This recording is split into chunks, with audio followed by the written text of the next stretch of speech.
आज मीठे बाबा हमें ये नशा चढ़ा रहे हैं कि हम ईश्वरीय संप्रदाय हैं, ईश्वरीय फैमिली के हैं, है ना। दुनिया में सभी कहते हैं भगवान माता पिता है, लेकिन कोई ऐसा नहीं जो प्रैक्टिकल में माता पिता की पालना का अनुभव करते हो।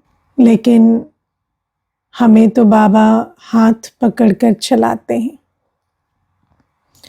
कदम कदम के लिए श्रीमत देते हैं।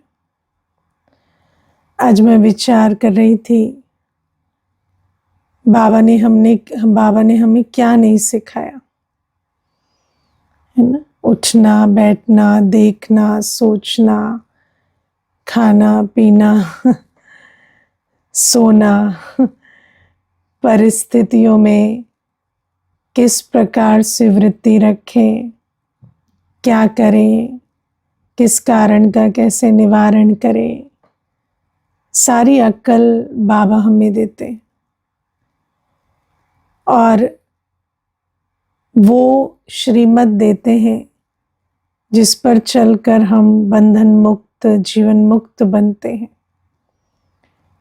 दुनिया में भी मतें मिलती हैं, लेकिन उस मत से और कर्म बंधन बंधता जाता है ना। किसी को भी आप कहो कि कोई मुझे क्रोध करता है, कोई मुझ पर, तो मनुष्य क्या कहेगा? उसको जवाब दो, है ना। या वो क्रोध नहीं कर सकता, उसे चैलेंज करो। तीन बाबा कहते क्रोधी का सामना नहीं करते, क्रोधी का से किनारा कर लो, क्योंकि क्रोधी परवश है। उस समय वो सोच नहीं सकता, तो अपना संकल्प, अपनी एनर्जी उस पर जाया नहीं करो और अपनी सेफ्टी भी रखो। तो ऐसी सुंदर राय तो कोई भी नहीं देगा, है ना। या हर एक चीज़, अगर आप, मुझे एक माता कहती थी, मैं बहुत बार इस बारे में विचार करती हूँ, बहुत सुंदर बात कहती थी। कहती दीदी सब कहते हैं सुबह उठो, जल्दी उठना चाहिए, पर जल्दी उठकर क्या करो ये कोई नहीं बताता। तो जल्दी उठकर मनुष्य दौड़ता है या फिर न्यूज़पेपर पढ़ता है ना, या तो कोई योगा कर लेगा या कुछ कर लेगा। लेकिन अपने आप को कैसे आत्मिक स्थिति में स्थित कर बाबा की याद से कैसे सारे दिन के लिए पटरी पर सेट करना है, ये तो एक बाबा ही सिखाते हैं, है ना। मनुष्य देखो सब कहते हैं कि कुछ ना कुछ अच्छा सुनो, अच्छा देखो, लेकिन अच्छा क्या सुने रोज, है ना। क्या है अच्छा? पतित संसार में तो कुछ भी अच्छा नहीं है। तो जो कहता है अच्छा सुनो, वो क्या सुने, वो सामग्री नहीं देता। लेकिन बाबा तो हमें रोज ज्ञान का भोजन देते हैं। आप विचार करते हो, रोज 4 पेज की मुरली देना, है ना, रोज इतना बुद्धि को भोजन देना कि सारे दिन वो भोजन चल सके। आज मनुष्य स्थूल में अपने 2 बच्चों के लिए भी 3 टाइम का भोजन नहीं बना सकता, और बाबा सोचो कि हमारे लिए रोज ज्ञान का भोजन तैयार कर देते। जो ज्ञान का भोजन हम सारे दिन उगारें तब भी जाकर समाप्त ना हो। तो बाबा कहते हैं कि हम ईश्वरीय फैमिली के हैं, हम कोई भगवान को मानते नहीं हैं, हम उनकी पालना में पलते हैं। और बाबा की जो पालना है ये आत्मा को कितना संपन्न बनाती है। ज्ञान की भी पालना मिलती है, पवित्र भी बनाते हैं बाबा, शांति भी भरते हैं, कितना स्नेह देते हैं, है ना। ऐसा रूहानी स्नेह कभी मिला नहीं ना। मनुष्य का जो स्नेह होता है बड़ा ट्रांजैक्शनल होता है। मनुष्य से स्नेह कैसे मिलता है? आप उनके काम के हैं तो आपसे स्नेह है, काम के नहीं है तो स्नेह नहीं है ना। और आप अपने हिसाब से उनके काम के हैं तो भी उनसे आपको आपके लिए स्नेह नहीं, उनके हिसाब से उनके काम के हैं तभी स्नेह। और बाबा देखो, जो भी सम्मुख बैठते हैं उनको मीठे बच्चे कहते हैं। कितना प्यार लुटाते हैं बाबा हम पर, कितनी हमारी स्नेह से पालना करते हैं, कितनी हमारी परवाह करते हैं, कितने हमारी आत्मिक उन्नति का ख्याल करते हैं। कितनी भी हम भूलें करें, बाबा कैसे न्यारे प्यारे रहकर चलते हैं, है ना। तो बाबा कहते हैं इतना सब कुछ बाबा ये जो खजाना हमें देते हैं, शांति का खजाना बाबा से मिलता है तो हम शांत बनते हैं। पतित पावन के सानिध्य से हम पवित्र स्वरूप बनते हैं, है ना। संग का रंग दुनिया में देखो, मनुष्य कहता है तुम शांत हो जाओ, लेकिन खुद शांत नहीं रह सकता, है ना। जोर जोर से चिल्ला चिल्ला के कहता है तुम शांत रहा करो लेकिन शांत बनाने के लिए तो शांत खुद रहकर दूसरे को गुण का दान देंगे ना।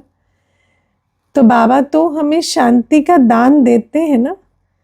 शांति सागर, कितना शांति का, जो शांति का सागर, शांति के सागर में जो शांति समाई हुई है, उस शांति के अब की महसूसता से हम शांत होते।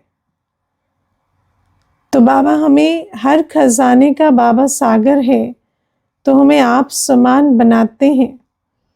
देखो, मैं अभी विचार कर रही थी, अभी छोटे छोटे बच्चों का कोर्स हो रहा है, तो छोटे बच्चे हैं, उनके माता पिता उनको लेकर आते हैं। तो हमने प्रबंध किया कि अब माता पिता उनको दूर से लेकर आएंगे, तो अब वो बच्चे तो कोर्स करेंगे, तो माता पिता 1 घंटा क्या करेंगे। तो उनका भी हमने साइड बाय साइड, हालांकि हमारे पास, है ना, इतने हैंड्स नहीं है, लेकिन फिर भी उसके लिए अरेंजमेंट किया गया कि माता पिता भी साथ में साइड में दूसरे कमरे में कोर्स कर लें। तो पहले दिन जो भी आए वो वेट कर रहे थे बाहर, तो उनको बुलाया हमने, कोर्स में बिठाया। तो अगले दिन सब छोड़कर दूर दूर से ही भाग गए, है ना, कि बच्चे को तुम सिखाओ और हम नहीं सीखेंगे।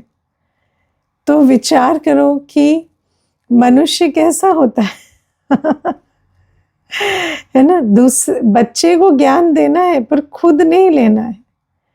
तो जब आप स्वयं ज्ञान स्वरूप नहीं होंगे तो बच्चा कैसे ज्ञान स्वरूप बनेगा, है ना। बच्चे को डिसिप्लिन सिखाना है, खुद नहीं सीखना है। तो बाबा हमें कहते हैं इस प्रकार से तो कोई ज्ञान या दैवी गुण या कुछ भी दिए नहीं जा सकते। तो बाबा कैसे पालना देते? बाबा स्वयं गुणों का सागर है और हमें उन गुणों का स्वरूप बनाते। और फिर बाबा हमें कहते कि मैं तुम्हें नशा चढ़ाता हूँ, जैसे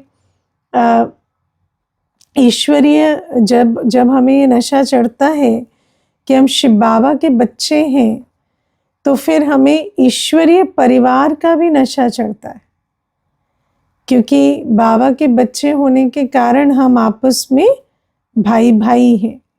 ब्राह्मण परिवार में हमारा एक ही संबंध है, हम आपस में भाई भाई भाई बहन बनते हैं। तो जो रूहानी प्यार है वो इमर्ज होता है।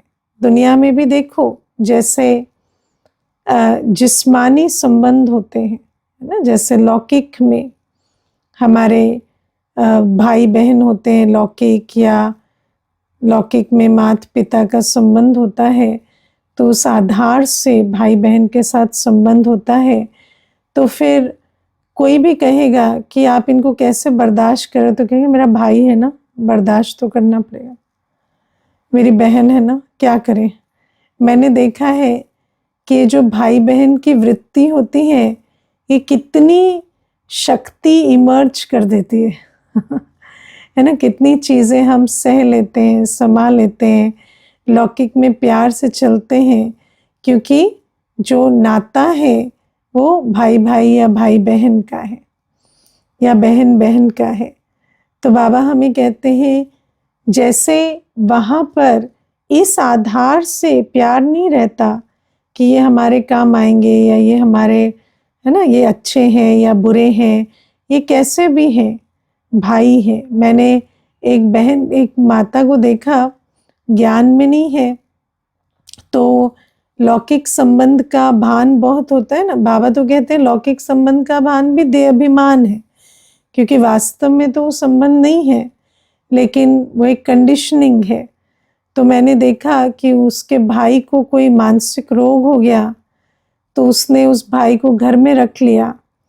तो युगल ने कहा या तो ये रहेगा या मैं रहूँगा। तो बोली कि नहीं, मैं तो इसको नहीं छोड़ सकती, इसका कोई भी नहीं है, माता पिता तो चले गए, अभी ये है और मैं हूँ, तो इसकी जो समस्या है इसको मैं ही रखूँगी। तो फिर युगल ने उसको छोड़ दिया। तो आज वो उस भाई के साथ रहती है और उसके जो भी, है ना, जो भी मेंटल हेल्थ के लिए उसको करना है वो करती रहती है, जो कि ज़्यादा कुछ कर भी नहीं सकती, लेकिन एक तरह से उसने अपनी भी जीवन मुश्किल कर ली है। तो अभी पीछे मुझे कहती कि मेरा सब कुछ छूट गया, मेरी जीवन खराब हो गई, तो मैं क्या करूं। तो मैंने कहा आपने ये जिम्मेवारी क्यों अपने सिर पे ली। तो मुझे कहती क्या करती, इसको सड़क पे छोड़ देती क्या, है ना। तो मैंने कहा नहीं, दोनों सड़क पे हो, अभी ठीक लग रहा होगा आपको, है ना, खाली इसको क्यों छोड़ देते, दोनों अभी। है ना। तो मैंने कहा मैं तो आपको सच सच बता रही हूँ कि आप उसकी जीवन तो नहीं संवार सके ना, लेकिन अपनी जीवन आपने खराब कर ली। तो इसीलिए बाबा हमें कहते हैं कि लौकिक संबंध में क्योंकि मोह होता है और क्योंकि आत्मा में शक्ति नहीं होती, तो सिर्फ संबंध के भान से उस चक्कर में रहें तो क्या होता है, दूसरे की तो हम उन्नति नहीं कर सकते, क्योंकि दूसरी आत्मा में शक्ति भरना, बल भरना, उतना हमारे अंदर सामर्थ्य नहीं होता। लेकिन हाँ, उनके चक्कर में पड़कर हम अपनी दुर्गति ज़रूर कर लेते हैं। तो बाबा कहते हैं वहाँ पर हमें जैसे संबंध चुक्त करना चाहिए, हिसाब किताब चुक्त करना चाहिए। तो मुझे पूछ रही थी कि क्या करना चाहिए, तो मैंने उसको कहा उसका कुछ प्रबंध कर देते। वो किसी जहाँ पर उनको मदद मिलती, ऐसे कई संस्थान बने हुए हैं, तो आप उनकी कुछ धन से मदद कर देते। वो संस्था, आप नौकरी करते थे इसीलिए तो आप घर छोड़ पाए ना। तो आप घर छोड़ने की बजाय आप अपनी जीवन में नौकरी करते, अपनी जीवन को संभालते और आप उनका कहीं प्रबंध कर देते और आप खर्चा दे देते उसका। तो वो कहती पर दुनिया तो यही कहती ना कि भाई को पागल खाने में छोड़ दिया। तो मैंने कहा नहीं, पर अभी क्या, अभी भी दुनिया कोई आपको बहुत दुआएं थोड़ी दे रही है। अभी दुनिया कह रही पति को छोड़ दिया, तो बात तो वही घूम फिर के आ गई ना।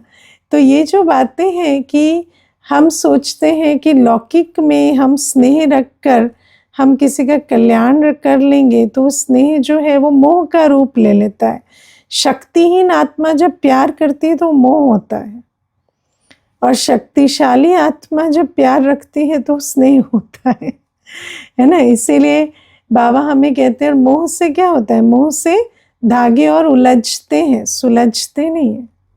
मोह से कर्म बंधन और कड़ा होता है ना। इसीलिए तो दुनिया में कहते हैं ना कि हम किसी को हम तो डूबेंगे सनम, तुमको भी लेके डूबेंगे, क्योंकि किसी को निकालना नहीं आता, सबको साथ में डूबना आता है। तो दुनिया में इसी को ही प्यार का स्वरूप कहा जाता है कि वो भी डूबे, तुम भी उसके साथ डूबो, तो माना तुम्हारा उससे बहुत प्यार था। तो शक्तिहीन आत्मा ये तो नहीं कर सकते कि उसे निकाल ले, लेकिन खुद डूब सकते हैं। तो बाबा हमें कहते हैं कि दुनिया में तो सिर्फ जिस्मानी या जो लौकिक समृद्धि से ही संबंध में स्नेह रखना आता है मनुष्य को, लेकिन बाबा हमें प्रैक्टिकल अपना बच्चा बनाते हैं। हम ईश्वरीय फैमिली के भांति हैं जो डायरेक्ट पालना ले रहे हैं शिव बाबा से, और जब हम पालना लेते हैं तो हम शक्तिशाली बनते हैं।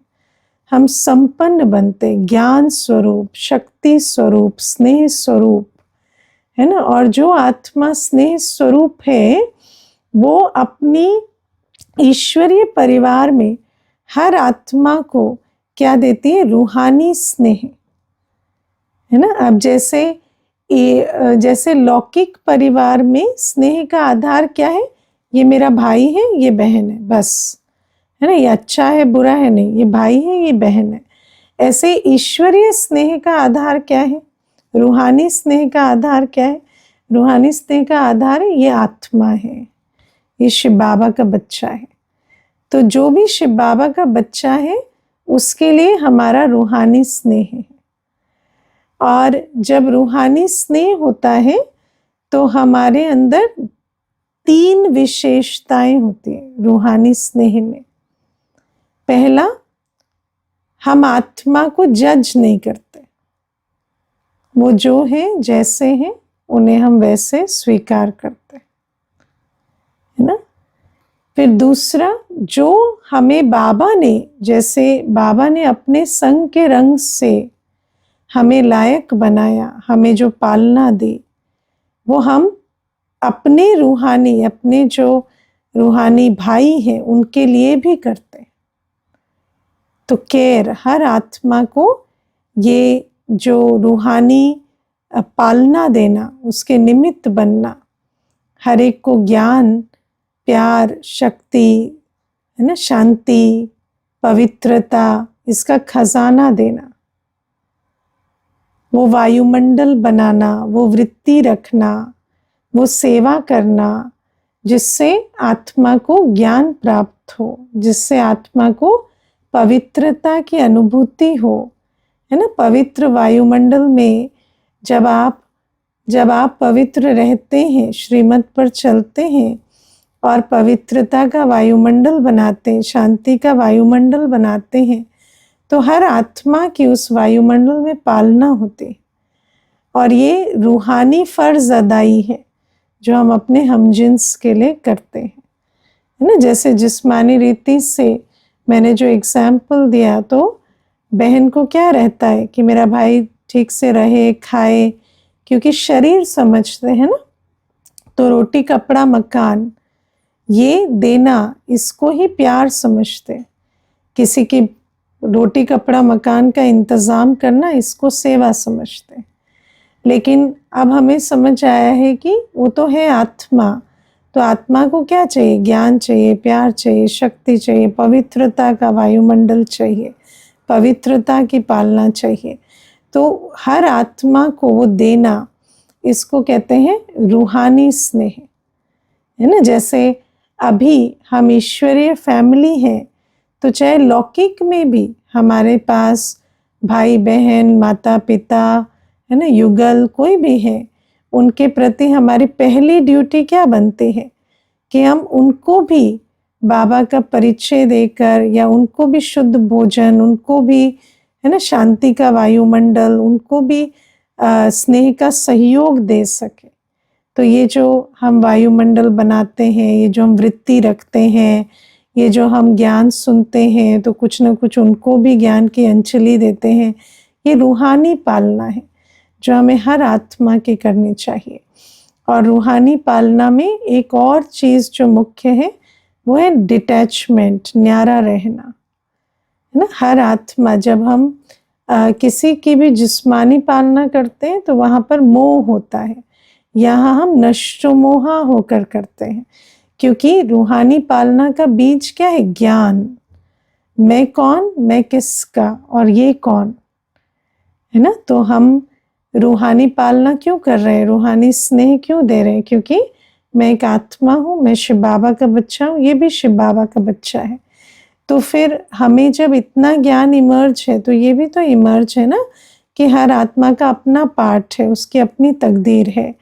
तो हमें किसी से कोई एक्सपेक्टेशन नहीं है ना। चाहे कोई उस हमारी पालना रिसीव करे ना करे, कितना करे, कैसा करे, पर हम उसमें रुकते नहीं हैं। हमें जो, हमारे को जो आत्माओं को देना है वो हम देते रहते हैं। अब आप देखो, जैसे लौकिक में माताएं होती हैं, अब माता को बेटा रोटी खाए या ना खाए, वो तो बना बना के प्लेट में रखती ही रहती है ना, है ना। कभी ये थोड़ी कहती है कि ये नहीं खाता है तो नहीं बनाए, है ना।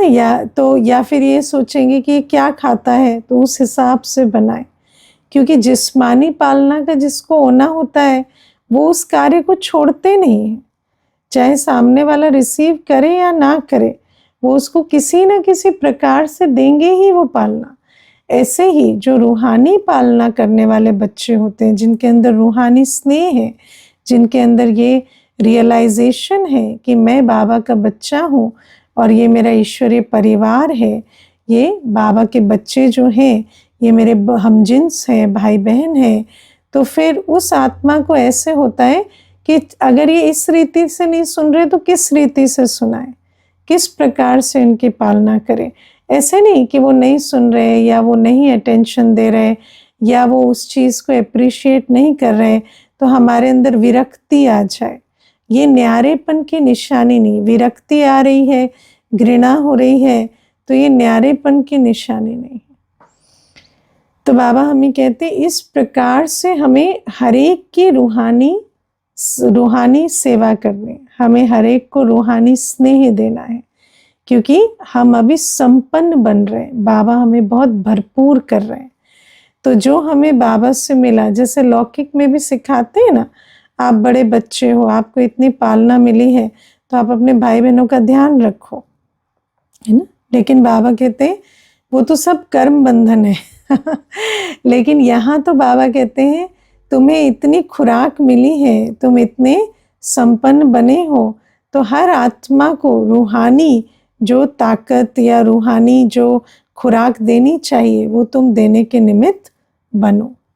तो ये बाबा की हमारे लिए श्रीमत है। और फिर बाबा कहते हैं कि तुम आपस में मतभेद में नहीं आओ, है ना, आपस में मतभेद में नहीं आओ। क्यों?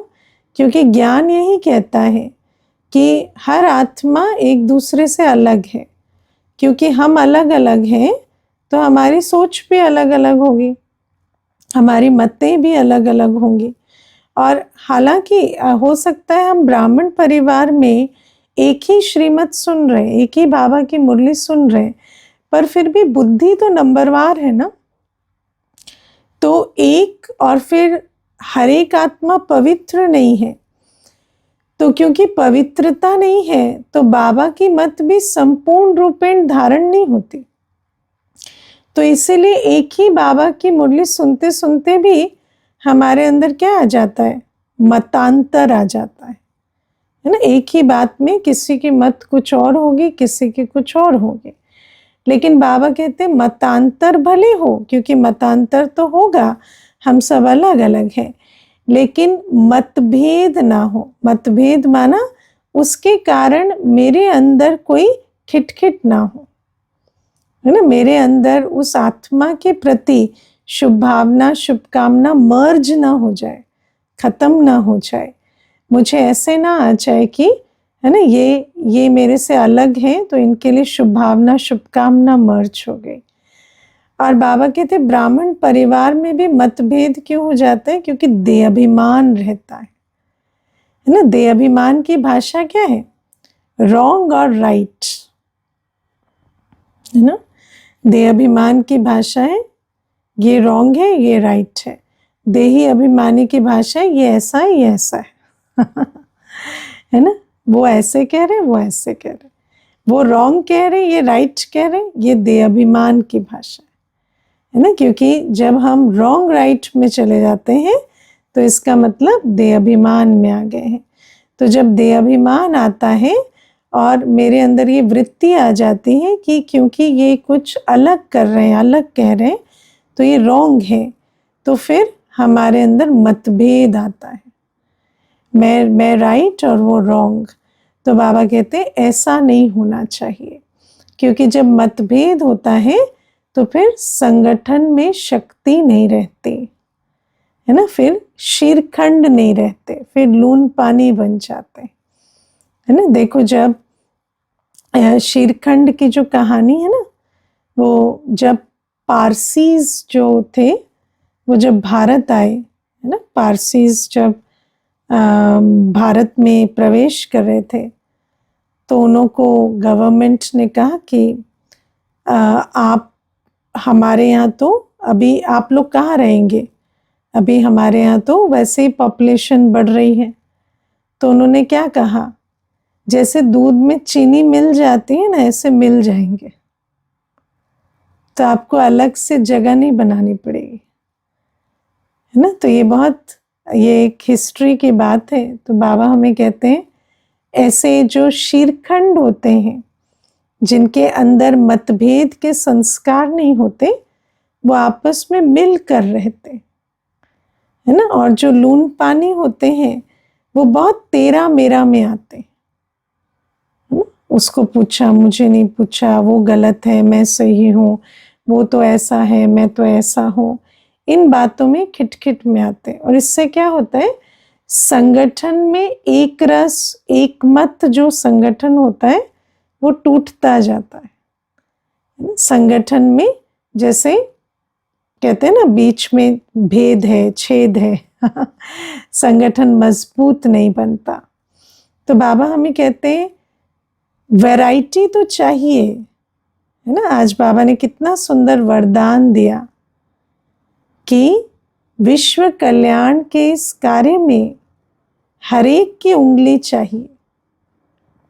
बाबा कहते साधारण मीठा और नमक भी इधर उधर हो जाए तो भोजन का स्वाद एक्यूरेट नहीं आता। अब नमक तो थोड़ा सा पड़ता है, लेकिन वो थोड़ा सा नमक भी कितना महत्वपूर्ण है। तो बाबा कहते ब्राह्मण परिवार में हर बच्चा महत्वपूर्ण है, क्योंकि हर बच्चे की उंगली से ये विश्व परिवर्तन का कार्य हो रहा है ना। हर बच्चे की उंगली में 3 हिस्से होते हैं ना, तन मन धन।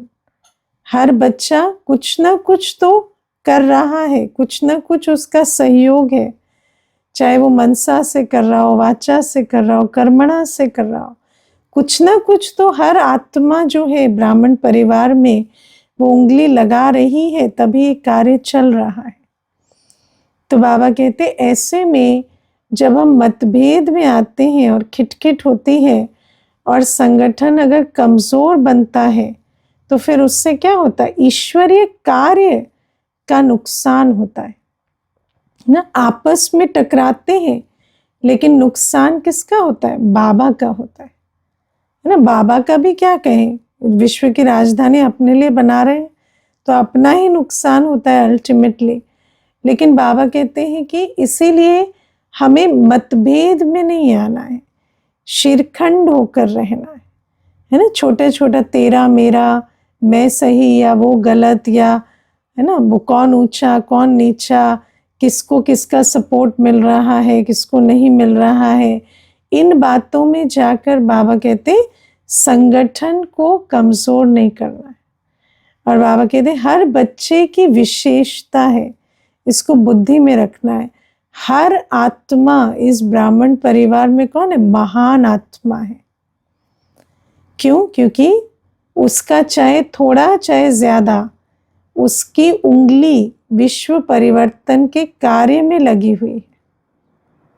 इसलिए हर ईंट हर आत्मा आवश्यक है। और दुनिया में देखो कहते हैं कि जब एक दीवार बनती है ना, तो एक दीवार कितनी मजबूत है, उसकी जो सबसे कमजोर ईंट है ना, वो जितनी मजबूत है उतनी वो दीवार मजबूत है, क्योंकि वो एक ईंट से वो पूरी दीवार हिल जाती है। तो इसलिए बाबा कहते हैं ये जो संगठन है ना, इसमें हर आत्मा का महत्व है।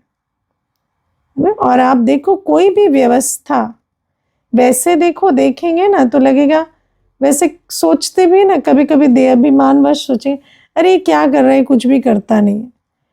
लेकिन वो भी ना रहे तो काम नहीं चलता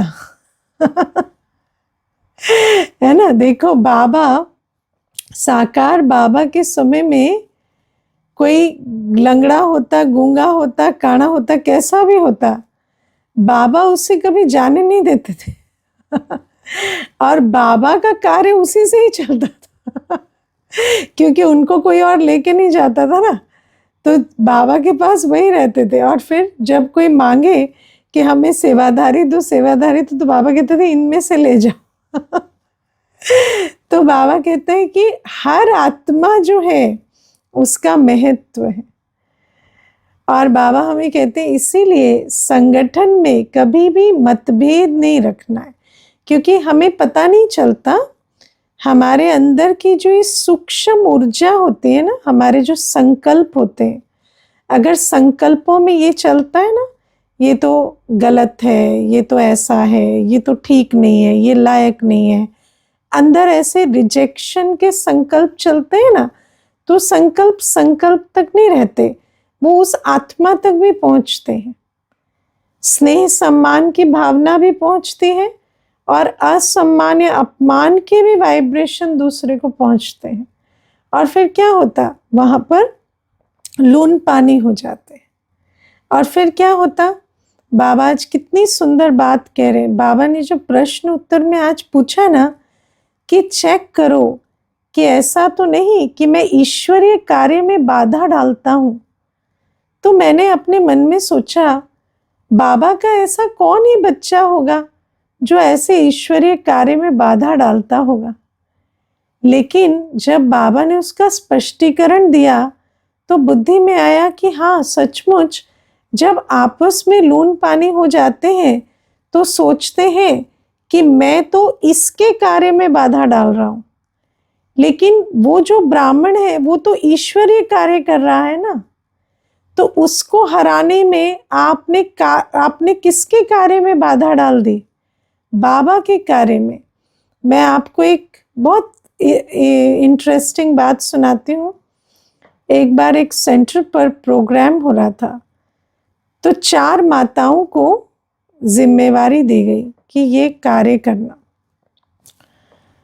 तो एक जो माता थी वो कहती कि कैसे अनपढ़ों को जोड़ दिया है मेरे साथ, और मैं जो भी कहती हूँ इनकी तो समझ में भी नहीं आ रहा, और ये अपनी अपनी राय दे रहे हैं, चुप भी नहीं रहते, ऐसे भी नहीं कि जैसा कहा जाए वैसे कर लें। अब वो 3 थे, ये एक थी, तो नेचुरल उनकी चलेगी ना। तो फिर उन तीनों ने अपनी राय की, अब भले ही कितनी भी अपने को समझदार समझे, तो 3 अपना डिसीजन लिया और इसको साइड कर दिए। तो उन तीनों ने जो सोचा, जो भी उसकी विधि निकाली, फिर ये माता आकर मुझे कहती है मैं तो बस ये देखने के लिए खड़ी हूँ कि ये प्रोग्राम कितना अच्छे से ये कर लेंगे, क्योंकि अकल वकल इनको है नहीं, ये ज़रूर फेलियर होगा। तो मैंने जब वो बात सुनी तो मैंने उनको कहा वो प्रोग्राम फेलियर होगा, वो किसका प्रोग्राम है? बाबा का ना। तो आपके संकल्प क्या है? संकल्प तो ये है ना कि बाबा का कार्य ना हो। तो मैंने कहा चाहे वो आत्मा आपके अंदर ये था, ये अनपढ़ है, तो उनके अंदर भी तो ये आएगा ना, ये ज़्यादा पढ़ी लिखी है ना, तो इसको दूर करो, ठीक है ना। तो अभी आप क्या करो, आप अपने अंदर ये लाओ कि ये ब्राह्मण है, बाबा का कार्य कर रहे हैं, तो आप अपने अंदर ये इमर्ज करेंगे ना, तो उनके अंदर भी आएगा। और कैसे भी मिलकर उनके साथ संस्कार मिलाकर बाबा का प्रोग्राम तो सफल होना चाहिए ना। आप बैठकर क्या देखना चाह रहे हैं कि बाबा का प्रोग्राम कैसे असफल होगा? तो आप सोचो, कई बार मनुष्य जान नहीं पाता, मनुष्य समझता है हम बाबा के कार्य को थोड़ी बाधा डाल रहे हैं, हम तो आपस में टकरा रहे हैं, लेकिन हर ब्राह्मण तो बाबा का कार्य कर रहा है ना, तो आपस में टकराना माना बाबा के कार्य को नुकसान पहुंचाना। तो इसीलिए बाबा कहते हैं कि संगठन में हमें खीरखंड होकर रहना है, और लून पानी जब होते हैं तो हम ईश्वरीय कार्य में बाधा डालते हैं और हमें रियलाइज भी नहीं होता, और कितनी डिससर्विस का पाप का खाता आत्मा पर चढ़ता है। अगर ऐसे संकल्प भी चलते हैं ना कि ये सेवा ठीक से ना हो तब इनको समझ आए मेरी वैल्यू, तो आप सोचो ये संकल्प कैसा पाप का संकल्प है कि बाबा के कार्य की असफलता के लिए हमारे संकल्प चल रहे हैं। तो इसीलिए बाबा कहते कि हर आत्मा महान आत्मा है और अपने महत्व को रियलाइज करो। और दूसरा बाबा कहते निर्माण रहो। निर्माण माना मैं का बाजा नहीं बजाओ, है ना। समझो कि जैसे मैं महान आत्मा हूं, हर एक महान आत्मा है, और हम जिस कारण से महान है, हम क्यों महान है, क्योंकि हम विश्व कल्याण के कार्य में सहयोग की उंगली लगा रहे, तो हम महान है। तो हम ऐसा कर्म का खाता ना बना ले मैं करके कि हम कार्य के लायक ही ना रहे। तो बाबा हमें आज बहुत ऊंची जो अटेंशन की, है ना, पॉइंट्स दे रहे हैं कि हम डीप चेकिंग करें कि हम आपस में खीरखंड होकर तो रहते हैं ना, मतभेद में तो नहीं आते। बाबा ने कल क्या कहा था, कल की या परसों की मुरली में था ना, कि एक ने कही दूसरे ने मानी, यही ज्ञानी की निशानी है ना। बाबा के कार्य में संगठन को मजबूत बनाना है तो निमित्त से डायरेक्शन लेकर चलेंगे, और निमित्त से डायरेक्शन लेकर अगर हांजी कर चलेंगे तो संगठन मजबूत होता है। जब संगठन मजबूत होता है तो कार्य सफल होता है, और उस सफलता की दुआएं सबको मिलती है ना। और आपस में मैं राइट या वो राइट, या मेरी विधि ठीक या उसकी विधि ठीक, उसमें कार्य ही नहीं होता। तो जब कार्य नहीं होता तो डिससर्विस का बोझ भी सब पे चढ़ता है। तो इसीलिए ज्ञानी माना हम संगठन में कार्य को कर सके, ठीक है ना। तो अच्छा, ओम शांति। आज बाबा ने ये श्रीमत दी, अटेंशन देंगे अभी। अच्छा, एक प्रश्न भी है। जब हम कहते हैं मैं आत्मा पार्ट से न्यारी हूं, पार्ट तो डूइंग हो गया ना, और मैं बीइंग हूं, पर पार्ट तो मुझ बीइंग, तो हद के पार्ट से न्यारी हूं, माना मैं सिर्फ वो नहीं हूं जो पार्ट में अभी बजा रही हूं। मैं जब स्वदर्शन चक्र फिराऊं तो मैं अपने पूरे पार्ट को याद करूं, और जो हद का पार्ट है, अपना हद का नाम रूप देश काल, ये पार्ट है ना, इस पार्ट को से मैं न्यारी, ठीक है। ओम शांति।